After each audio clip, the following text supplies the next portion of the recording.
Hi everyone, it's Gemma. Welcome back to Pampered Wolf and welcome to Foundation Friday. Super excited today. I am trying out something that I've been dying to get my hands on. This is only just launched in the UK, been available for a while in the US, as per usual. I'm not bitter. This is the Clinique Even Better Clinical Serum Foundation, and I've heard lots of good things, but I've also heard you either love this or you really don't like it. So we are gonna test that out today. If you are new here, hi, my name's Gemma. I upload 2 to 3 videos here on YouTube every single week. I'm also on Instagram if you fancy checking me out over there. And I'd really appreciate it if you haven't done already, you click on that subscribe button and come and join the Pampered Wolf Pack. Also the notification bell. I'd love it if you'd leave a like and also a comment in the comments section. Let's do a little bit of bump on this and we'll get some on my face.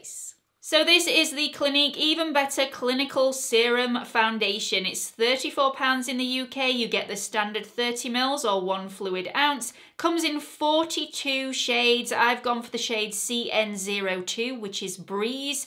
This will give full buildable coverage with a satin matte finish. It's got an oil-free formula and it's primarily made for those with combination oily or oily skin. This has 3 serums in this form: salicylic acid, vitamin C, hyaluronic acid, and it's made to plump, smooth and even out the skin tone as well as adding coverage. This gives 24-hour colour true wear, so it shouldn't oxidize. It has a non-caking formula and it's supposed to be sweat and humidity resistant, waterproof, and it's fragrance and essential oil free. Let's get some of this on. Okay, so as per usual, I already have all of my skincare on my skin. I've given that plenty of time to sink in. Today, probably around about an hour and a half. You don't need to leave an hour and a half, but I've done the school run and all that sort of thing. And now I'm sitting down to film. So I've given that plenty of time to sink in before I'm applying the foundation. I already know how this is going to wear on my skin. I've worn this plenty of times before I'm filming this, so this is not a first impressions review. I've had some not so good days with this, so I know how not to apply it. So yeah, we're gonna give this a really good go today. The first bit of advice I will give you is less is more.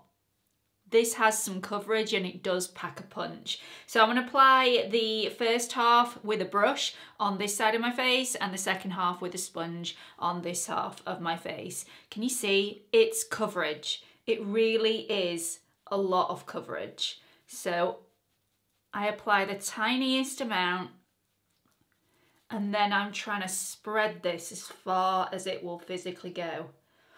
You need the minutest amount. Now I am still trying to get used to the lighting in the studio, so I apologise if it's too bright, too dark. I will get used to it, I promise. Okay, so on the other half of my face, I'm going to go in with a sponge. I actually prefer sponge application with this foundation. A sponge application for me, like I said, is my preference. I just find that it's a lot smoother. This side just looks like it's emphasised all my texture, my pores. It's sat in a few dry areas. Any sort of texture I've got around my chin area, it just seems to be emphasised a little bit. Whereas on this side, it's just slightly smoother and more airbrushed. You can still see the pores, you can still see the texture. It's not going to airbrush any of that out. It's just a bit smoother on the application. And this is quite a thick formula. I didn't actually show you that, did I? So let me just show you that on the back of my hand. This is actually, it's a runny formula, but it's quite a thick, gloopy formula. Okay, so the foundation is completed and actually I really like it on my skin, even though it's more coverage than I would usually go for. I would say I've got a high medium coverage here. It's very easy to get full coverage by just building this up slightly on those areas if you're after full coverage. It's actually very easy to get full coverage immediately if you go in a little bit more heavy-handed. I wouldn't recommend that you do that because you may get some cakiness throughout the day. Building up, I found, is the best way to achieve full coverage with this foundation. It's gone on really nice. It doesn't look massively like I've got a foundation on my skin, considering the level of coverage that I've managed to achieve. It's looking quite skin-like, a little shiny in areas. This definitely isn't a matte. I would say this is more of a satin or maybe even a radiant finish. It's definitely not airbrushed any of my pores. It's definitely not airbrushed any of my texture. I'm going to see how all of the rest of my products go on top of this. So I'm going to go and do that now and I'll be right back. So this is the finished look, and before I talk about the foundation, please allow me to apologise. I'm really sorry that the application portion of this video was way too bright. I actually couldn't turn the lights down any further than they already were. They are at their lowest, but I've messed around with some of the functions on the camera and, you know, dulled it down a little bit so it's a little dark for everybody. I'm really sorry if it wasn't clear. I'm still getting used to the new lens on my camera and also the lighting in the changed background. So apologies for that. Let's now talk about the foundation. So I think this looks really nice on my skin. I'm going to show you this up close and personal. I'm really quite impressed with the level of coverage of this for how it looks on my skin. This doesn't look cakey, it doesn't look nasty, and it definitely doesn't look like masses of foundation on my skin. I've applied very little but got excellent coverage. This has, however, clung to some of my dry areas and emphasized some of my texture. So it's clung to a little bit of dryness on my nose and around my chin area. I don't have masses of dryness at the moment, so everywhere else it's looking pretty decent. So really, really happy with this. It hasn't sank into any fine lines or wrinkles, apart from these little smile lines around my mouth. It collected in those a little bit, so I just had to go over with those again with a damp blending sponge to remove any excess product around those areas.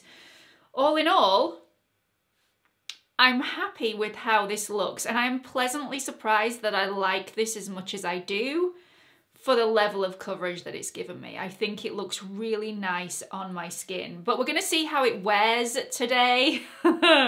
Wish me luck. It's really hot outside, so we are definitely gonna test out this humidity resistant and sweat resistant functions of this foundation. I will check in with you in a little bit. See you in a bit. Welcome back to the check-in. It's now been 10 hours since I first applied the foundation to my skin. I have mixed thoughts on this, and they are mixed because I've tried this for numerous days with lots of different SPFs, different primers on some days. So it's a little bit of a mixed bag for me. Let's have a look at this up close and personal in natural lighting. So it's been super hot here in the UK today. This hasn't gone cakey and it's still all intact. So that is a definite plus. This is also held up to wearing a mask on the school run with very, very minimal transfer onto the mask. I mean, I am picking. I am really, really picking at this. There was very little transfer. This has looked nice throughout the day, but as the day has worn on, this has looked drier and drier and drier. I've got a bit of a scaly nose, I've got a bit of a scaly chin, and some scaliness on my forehead as well. And usually you cannot see the dryness on my forehead at all with most foundations. And this one, it really is quite evident as you get very, very close. Again, I'm being picky. Very few people are going to get that close that they're going to be able to see this, but I notice it. So it's definitely something to bear in mind, especially if you have super dry or scaly, super dry skin. After the initial sinking into the smile lines right when I first applied this, and then I went over with a sponge just to make sure that there was no excess product, it hasn't sank into any other fine lines or wrinkles, and it hasn't sat in any pores. So that's another positive for this foundation. But I will say this, you have to be super careful how much of this you apply, because I have had different experiences on different days. After mastering which SPF to use with this, It's looked really nice, but again, with continued wear, this has looked drier and drier and drier as the week has gone on. So if you have super dry skin, you're probably not gonna like this, but it's worn really well. The coverage is excellent. The overall look of this foundation is really pleasant. It's definitely not flat matte. I wouldn't actually even call this a soft matte. I think this has got a nice sheen to it. It's a very natural looking foundation. And I've really enjoyed wearing it today, especially when I took my mask off and saw how little of the foundation had transferred onto my mask. This is definitely held up to the waterproofness, the sweat resistant, the humidity resistant, so I can't complain there, but it's just this dryness that I just don't like. So let me know your thoughts on this. Have you tried this already? Do you like it? Do you really not get on with this? Do let everybody know your thoughts and experiences in the comment section below. I hope this video has helped you out in some way, and I hope to see you all in the next one. Bye everyone.